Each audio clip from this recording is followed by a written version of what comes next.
एक बार की बात है, चंदनपुर गांव में एक गरीब ब्राह्मण बूढ़ी रहती थी। उसके 4 पुत्र थे, केशव, चंदन, गौतम और आनंद। एक दिन बूढ़ी माँ अपने चारों पुत्रों को अपने पास बुलाती है। मेरे चारों पुत्रों, अब मैं बहुत बूढ़ी हो गई हूँ, तुम चारों बड़े हो गए हो, मेरे पास तुम्हें देने के लिए कुछ भी नहीं है। तुम तो जानते ही हो, बहुत कम आयु में तुम्हारे पिताजी तुम्हें छोड़कर चले गए थे। मैंने बहुत मेहनत करके तुम चारों को बड़ा किया है। अब जब तुम खुद अपना अच्छा बुरा सोचने के योग्य हो गए हो, तो मरने से पहले तुम्हारे पिताजी ने तुम्हारे लिए जो आदेश मुझे दिया था, उसे आज मैं तुम्हें बताना चाहती हूँ मेरे पुत्रों। चारों भाई ये सुनकर खुश हो जाते हैं। ये आप क्या बोल रही हो माँ? आखिर कैसा आदेश दिया था पिताजी ने तुम्हें? बताओ हमें। हाँ माँ, बताओ, तुम किस आदेश की बात कर रही हो? ऐसा कौन सा आदेश है जिसे पिताजी हमें देकर गए माँ? बेटा, तुम्हारे पिताजी ने तुम चारों को ये आदेश दिया था कि जब तुम चारों बड़े हो जाओ तो यहाँ से कोसों दूर एक जंगल है जिसमें योगी भैरव नंदा रहा करते हैं। जब तुम चारों बड़े हो जाओ तो तुम्हारी जो भी इच्छा होगी वो तुम उनसे मांग लेना। भैरव नंदा बहुत बड़े ज्ञानी महात्मा है, वो तुम्हें तुम्हारी इच्छा पूर्ति का मार्ग अवश्य बताएंगे। क्या सच में माँ? अगर ऐसा है तो हम अवश्य ही योगी भैरव नंदा के पास जाएंगे और जो भी मार्ग वो हमें हमारी इच्छा पूर्ति के लिए बताएंगे उसे हम चारों भाई अवश्य अपनाएंगे माँ। हाँ माँ, हम अवश्य ही भैरव नंदा योगी के आश्रम जाएंगे। ठीक है मेरे बच्चों, लेकिन तुम तीनों ये अवश्य ही ध्यान रखना कि तुम्हें अपनी इच्छा पूर्ति के लिए अपने मन में लालच को उत्पन्न नहीं होने देना है। अगर ऐसा हुआ तो तुम्हारा मार्ग तुम्हारे लिए अभिश्राप बन जाएगा और जल्दी मेरे पास लौट आना, मुझे तुम्हारा इंतजार रहेगा। ठीक है माँ, हम आपकी ये शिक्षा अवश्य ही याद रखेंगे। हम अपने मन में लालच को उत्पन्न नहीं होने देंगे। अच्छा माँ, अब हम योगी भैरव नंदा के आश्रम की ओर चलते हैं।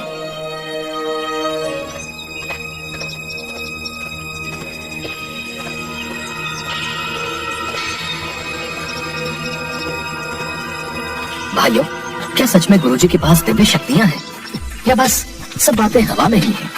आनंद, ऐसी बातें नहीं करते। गुरुजी तपस्वी हैं और वो हमारे पिताजी के भी गुरु थे।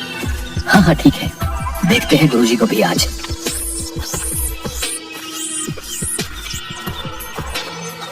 थोड़ी दूर चलने पर उन्हें भैरव नंदा का आश्रम दिखाई पड़ा।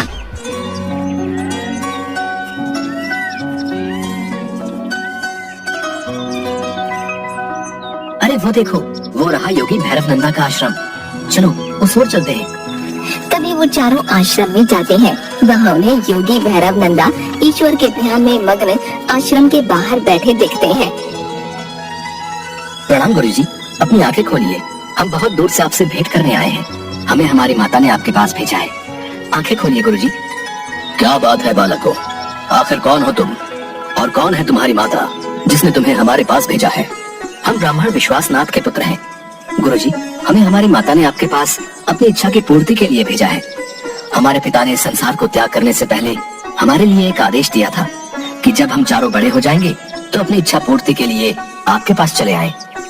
अच्छा, तो तुम विश्वासनाथ के पुत्र हो। अब मैं सब समझ गया हूँ। तुम्हारा पिता मेरा बहुत ही प्रिय शिष्य था। एक दिन उसने मुझसे एक वरदान मांगा कि भविष्य में जब मेरे चारों पुत्र तुम्हारे पास आएंगे तो जो भी उनकी इच्छा होगी वो मैं अवश्य ही पूरी करूंगा। बताओ विश्वनाथ के पुत्रों, तुम्हारी क्या इच्छाएं हैं? मैं अवश्य ही तुम्हारी इच्छा पूर्ति में सहायता करूंगा। गुरुजी, वैसे तो हमारी कुछ महत्वपूर्ण इच्छाएं नहीं है, लेकिन हम चाहते हैं जो भी आप हमें अपने आशीर्वाद के रूप में दे देंगे उसे ही हम अपनी इच्छा और आपका उपहार समझ लेंगे। भैरव नंदा योगी ये बात सुनकर बहुत खुश हो जाता है। वाह विश्वनाथ के पुत्रों, बहुत ही उत्तम विचार है तुम्हारे। तुम भी अपने पिता की तरह ज्ञानी और बुद्धिमान हो। मैं तुमसे बहुत खुश हुआ। तुम यहीं रुको, मैं अभी आता हूँ पुत्रों। अरे अरे, ये क्या बोल दिया भैया ने? ये योगी भैरव नंदा योगी तो हमें बहुत कुछ दे सकता है, लेकिन लगता है भैया की बुद्धि पर तो पत्थर ही पड़ गए हैं। अब न जाने ये योगी हमें क्या ही उपहार में देगा, और जो देगा वो हमारे काम का होगा भी या नहीं, भगवान जाने। मुझे मौका मिलता तो मैं इतना धन दौलत मांगता कि 7 पुश्तें आराम से खाती। हाँ। जिसके बाद भैरव नंदा अपने आश्रम की कुटिया में जाता है और 4 जमीन खोदने वाली कुदाल लेकर आता है और चारों को एक एक कुदाल दे देता है। ये देखकर चारों बहुत हैरान हो जाते हैं। गुरुजी, इस कुदाल का भला हम क्या करेंगे? क्या ये हमारे किसी कार्य में उपयोग में लाई जा सकती है गुरुजी? हाँ गुरुजी, भला ये कुदाल हमारे किस काम की? इस कुदाल का भला हम क्या करेंगे? ये कुदाल ही मेरा तुम्हारे लिए उपहार है पुत्रों। इसके द्वारा ही तुम्हें मेरे द्वारा दिए गए उपहार प्राप्त होंगे। तुम आगे जंगल में जाकर जिस भी स्थान में इस कुदाल को जिस भी जमीन पर चलाओगे वहीं तुम्हें तुम्हारा उपहार मिल जाएगा। लेकिन पुत्रों, ये ध्यान रखना, ज्यादा अधिक उपहार की अपेक्षा मत करना, वरना तुम्हारा सर्वनाश हो जाएगा। ठीक है गुरुजी, हम आपकी ये बात अवश्य ही ध्यान में रखेंगे। हम किसी भी लालचवश अधिक उपहार की अपेक्षा नहीं करेंगे। जिसके बाद वो चारों अपनी अपनी कुदाल लेकर जंगल की ओर निकल पड़ते हैं।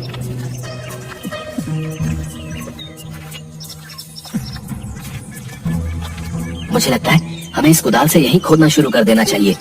गुरुजी के दिए उपहार हमें यहीं इसी जमीन के अंदर मिलेंगे। हाँ भैया, आप बिल्कुल सत्य कह रहे हैं। हमें यही गुरुजी की दी कुदाल से खुदाई शुरू कर देनी चाहिए। मेरा मन तो अंदर ही अंदर प्रसन्न हुए जा रहा है उपहार पाने के लिए। चलो चलो जल्दी करो।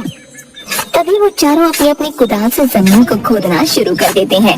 जिसके बाद जब केशव कुदाल से जमीन खोदता है तो उसे अचानक से बहुत सारे तांबे के कुछ सुंदर बर्तन दिखाई पड़ते हैं। अरे बाबा, ये तो बहुत ही सुंदर तांबे के बर्तन हैं। इन्हें तो मैं माँ को जाकर दूंगा। बेचारी मिट्टी के बर्तन में खाना बनाती है, जो कि अब पूरी तरह से टूट चुके हैं। मुझे मेरा उपहार मिल गया है। भैया देखो। हाँ केशव भैया, ये तांबे के बर्तन तो कितने सुंदर और चमकदार हैं। वाह वाह वाह वाह, बहुत सुंदर। वाकई तुम्हारा उपहार तो सुंदर है। अरे भला ये भी कोई उपहार हुआ? ये मामूली से तांबे के बर्तन है। तभी गौतम अपनी कुदाल से जमीन खोद ही रहा होता है कि उसे चमकता हुआ एक सोने का हार दिखता है। अरे ये देखिए भैया, देखिए देखिए, मुझे भी अपना उपहार मिल गया है। देखिए ये कितना सुंदर सोने का हार है। हाँ, मैं इसे माँ को दूंगा। माँ कितनी खुश हो जाएगी ना इस सुंदर हार को देखकर। अरे हाँ, ये तो सच में बहुत सुंदर हार है। हाँ, सच में माँ इसे देखकर बहुत खुश होगी। और चंदन अपनी कुदाल से जमीन खोदने लगता है कि तभी उसे एक पोटली दिखती है। अरे ये कैसी पोटली है? अरे भाइयों देखो देखो, मुझे अपना उपहार मिल गया है। ये देखिए, इस पोटली में कितने सारे सोने चांदी के सिक्के हैं। वाह वाह वाह वाह, इन सिक्कों की मदद से मैं माँ के लिए एक सुंदर सी पक्की ईंट वाली झोपड़ी बनाऊंगा। हाँ, जिसमें बरसात में पानी भी नहीं टपकेगा। हाँ, मुझे मेरा उपहार मिल गया। भगवान तेरा शुक्र है। अरे वाह चंदन, सच में ये तो बहुत सारे सोने चांदी के सिक्के हैं। इसमें जो तुम चाहते हो वो अवश्य ही हो जाएगा। हाँ, अरे इन तीनों को तो इतना कुछ मिल गया। न जाने उस योगी भैरव नंदा ने उपहार में मेरे लिए क्या सोचा होगा। काफी देर से कुदाल से ये जमीन खोद रहा हूँ, अभी तक तो कुछ भी हाथ नहीं लगा है। तभी कुदाल चलाते हुए जमीन के अंदर से बहुत तेज रोशनी आती दिखती है और वो देखता है कि बहुत सारे हीरे चमक रहे हैं। ये देखकर वो हैरान रह जाता है। अरे भाइयों ये देखो, मुझे भी मेरा उपहार मिल गया है। हाँ हाँ, देखो देखो, ये हीरे कितने चमकदार हैं। अरे वाह आनंद, सच में तुम्हारा उपहार तो हम तीनों में से सबसे उत्तम है और अनमोल है। माँ ये सब उपहार देखकर बहुत खुश हो जाएगी। हाँ, अच्छा चलो अब हमें घर चलना चाहिए। अरे नहीं नहीं भैया, मुझे अपनी इस कुदाल से जमीन खोदनी चाहिए। क्या पता इन हीरो से भी अधिक अनमोल वस्तु मुझे मिल जाए। नहीं नहीं, इन हीरो से मेरा क्या होगा, ये तो बहुत ही कम है। आप लोग जाएं, मैं और अधिक अनमोल वस्तु लेकर घर आ जाऊंगा। हाँ। आनंद की ये बात सुनकर तीनों भाई बहुत हैरान हो जाते हैं। अरे आनंद, ये तुम क्या बोल रहे हो? ये बिल्कुल भी उत्तम नहीं है। याद नहीं है गुरुजी ने क्या कहा था? हमें जो भी उपहार मिला है उसमें ही संतुष्ट होना चाहिए, अधिक की चाह नहीं करनी चाहिए। अगर हम में से कोई भी ऐसा करेगा तो परिणाम अच्छा नहीं होगा। हाँ, आनंद भैया सत्य ही बोल रहे हैं। चलो अब हमें घर की ओर लौट जाना चाहिए। माँ हमारा इंतजार कर रही होगी। नहीं भैया, मैं बस इन हीरो को लेकर माँ के पास नहीं जाऊंगा। हाँ, मुझे और अधिक और अनमोल उपहार की तलाश है। मुझे विश्वास है वो मुझे इसी जमीन के अंदर मिलेगा। इतने कम धन से मेरा कुछ नहीं होने वाला। मुझे तो बहुत सारा धन चाहिए जो कि यहाँ जमीन के अंदर जरूर दफन है। तुम लोग जाओ माँ के पास, मैं अपना कीमती और बहुमूल्य उपहार लेकर रहूंगा। हाँ। और वो जमीन खोदने लगता है। काफी देर तक जमीन खोदने के बाद उसे जमीन में एक बहुत बड़ी सुरंग दिखाई देती है और अचानक से आनंद के हाथों से कुदाल छूटकर उस सुरंग में गिर जाती है, जिसकी वजह से आनंद का पैर फिसल जाता है और आनंद चिल्लाता हुआ उस सुरंग के अंदर गिर जाता है। अरे बचाओ मुझे, ये क्या हो गया? मेरा अनमोल उपहार, बचाओ बचाओ। तभी ये दृश्य देखकर उसके तीनों भाई हैरान हो जाते हैं। ये तुमने क्या कर दिया आनंद? अपने लालच के कारणवश तुम अपनी ही बनाई सुरंग में गिर गए। इसीलिए ही भैरवनंदा गुरुजी ने ये कहा था कि तुम्हारा लालच ही तुम्हारे सर्वनाश की ओर ले जाएगा। ये तुमने क्या कर दिया आनंद? अरे मेरे भाई, तुम्हें तुम्हारा लालच ले डूबा। अब हम क्या करेंगे? वापस आ जाओ भाई, भाई बाहर आ जाओ भाई, मेरा प्यारा भाई। और तीनों भाई फूट फूट कर रोने लगते हैं। किसी ने सच ही कहा है कि हमें धैर्य और सब्र से काम लेना चाहिए। लालच विनाश का कारण है। यहाँ अगर आनंद कम धन में संतुष्टि कर लेता तो उसे मौत के मुंह में जाना नहीं पड़ता।